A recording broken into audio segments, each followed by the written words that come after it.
जय महाकाल दोस्तों, कैसे हैं आप लोग। आशा करता हूँ भले चंगे होंगे, मज़े में होंगे। दोस्तों, कर्म बहुत ही आवश्यक चीज़ है। कर्म के बिना किसी भी व्यक्ति का इस संसार में गुजारा नहीं हो सकता है। हर व्यक्ति को उसका जो निर्धारित कर्म है वो करना अत्यंत आवश्यक है। कहने का तात्पर्य है, व्यक्ति जो कोई भी कार्य कर रहा है, यहाँ हम बात कर रहे हैं पैसे टके से संबंधित। यदि आप पैसे टके से संबंधित कोई व्यापार कर रहे हैं या कोई नौकरी कर रहे हैं तो उसको लगातार करते रहना ये बहुत ही आवश्यक है। यदि आप ऐसा चाहते हैं कि आप ज़्यादा पैसा कमाएं, कोई काम करते करते आपको ऐसा लगता है कि आप कुछ ज़्यादा पैसे कमाएं, एक्स्ट्रा अर्निंग आप करना चाहते हैं, तो जो आप काम कर रहे हैं उसको कभी भी छोड़े नहीं, उसके साथ साथ आप दूसरा कार्य शुरू करें। लेकिन कभी कभी क्या होता है कि जब व्यक्ति जो काम कर रहा है उस काम को वो छोड़ना नहीं चाहता है, लेकिन उसके बावजूद कुछ परिस्थितियां ऐसी बन जाती हैं, ऐसे सर्कमस्टेंसेस का निर्माण हो जाता है कि व्यक्ति को नहीं चाहते हुए भी उस काम को छोड़ना पड़ता है। कई एक किस्सों में तो ऐसे कमेंट्स आए हैं कि वो पूरी निष्ठा के साथ काम कर रहे थे, फिर भी कंपनी ने उनको नौकरी से बेदखल कर दिया, निकाल दिया।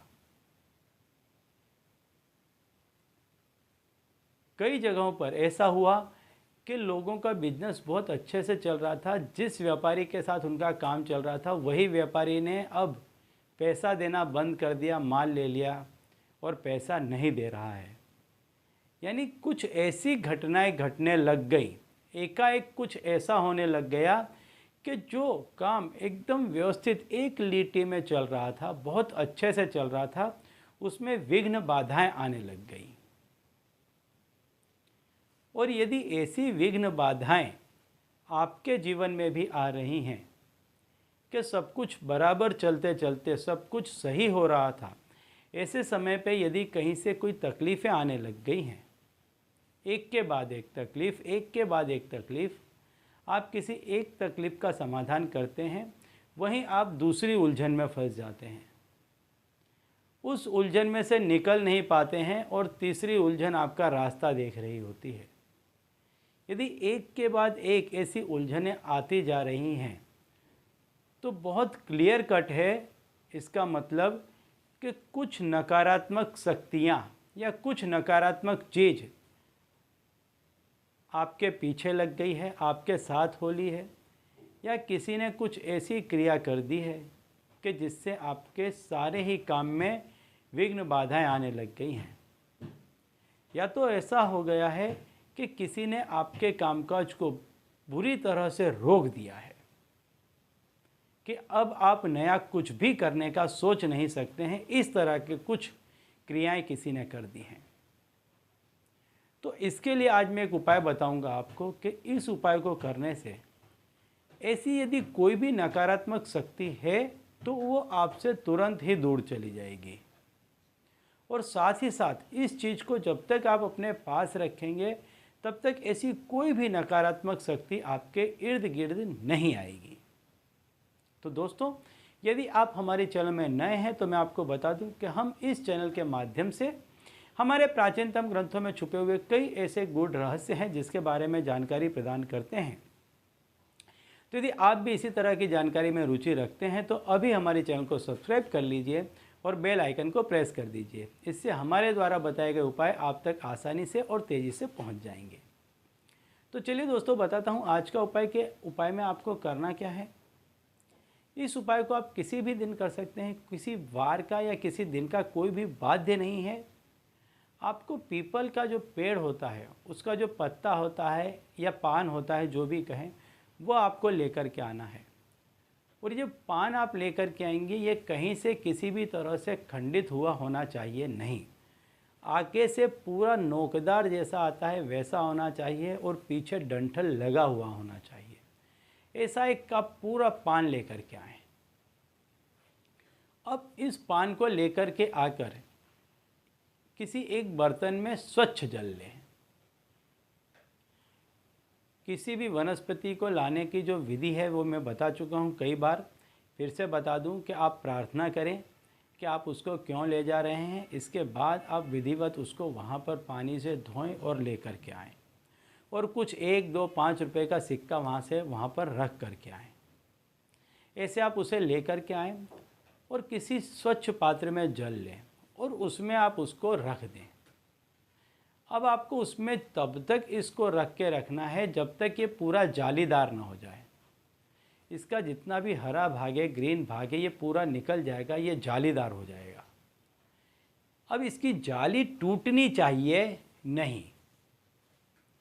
ये बहुत शक्तिशाली चीज़ है। जब इसके ऊपर का पूरी परत निकल जाती है, सिर्फ जाली बच जाती है, तो ये अपने आप में एक तंत्र बन जाता है, बहुत शक्तिशाली तंत्र बन जाता है। अब आप इसको ले लें। अब आपको क्या करना है कि इसमें ओम विष्णु नमः ऐसा आपको चंदन से लिख देना है। चंदन को घोल दें और उससे आप लिख दें ओम विष्णु नमः। अब इसको आप अपने पास में रखें, जहाँ आप पैसे रखते हैं वहाँ, जहाँ आप बिज़नेस कर रहे हैं वहाँ, या इसको आप लेमिनेट करवा करके रख लें।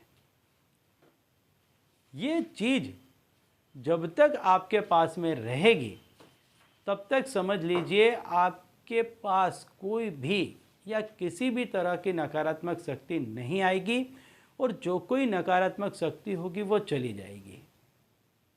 ये पैसे खींचने का तंत्र है। ये हर तरफ से पैसे को आपकी तरफ खींचेगा।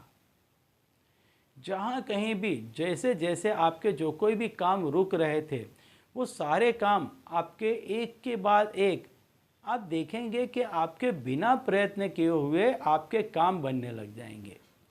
अभी तक जिन जिन व्यक्तियों के पास आज सामने से चल के जा रहे थे और सामने वाला व्यक्ति आपको ठुकरा दे रहा था, वही सारे व्यक्ति खुद ब खुद सामने से चलकर आएंगे और आपके साथ में काम करने के लिए तैयार हो जाएंगे।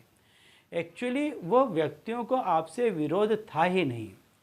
कुछ नकारात्मक शक्तियों ने उनके दिमागों को इस तरह से चलायमान कर दिया था कि अब वो आपके साथ काम करने में उत्साहित नहीं थे। लेकिन जैसे ही आप इस क्रिया को करेंगे, वो व्यक्ति स्वतः चलकर आपके साथ में जुड़ना पसंद करेंगे। तो आपको करना क्या है, पत्ते को आप किसी भी दिन ले आएँ और लेकर के इसको पानी में रख दें जब तक ये जालीदार ना हो जाए।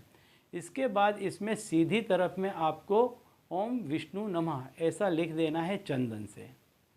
अब इसको आप लेमिनेट करवा दें या कैसे भी, लेकिन ये कहीं से भी कटे फटे टूटे नहीं, इसका ध्यान रखें।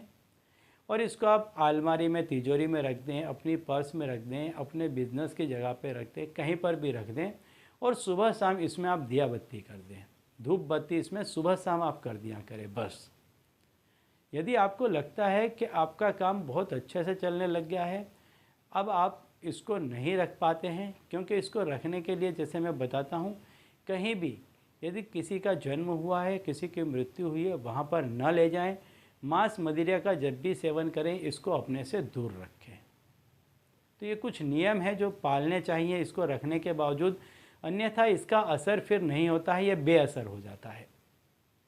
ठीक है, तो इसको आप इस तरह से अपने पास में रखें। यदि आपको लगता है कि आपका काम हो गया है, तो ये जो पान है इसको संपूर्ण श्रद्धा के साथ किसी भी जगह, पवित्र जगह पर आप इसको जल में प्रवाहित कर दें। ठीक है, तो चलिए दोस्तों, अब इसी उपाय के साथ मुझे दीजिए विदा, और आप लोग देखते रहिए दिव्य प्रकाश और अपने जीवन में लाभान्वित होते रहिए। धन्यवाद।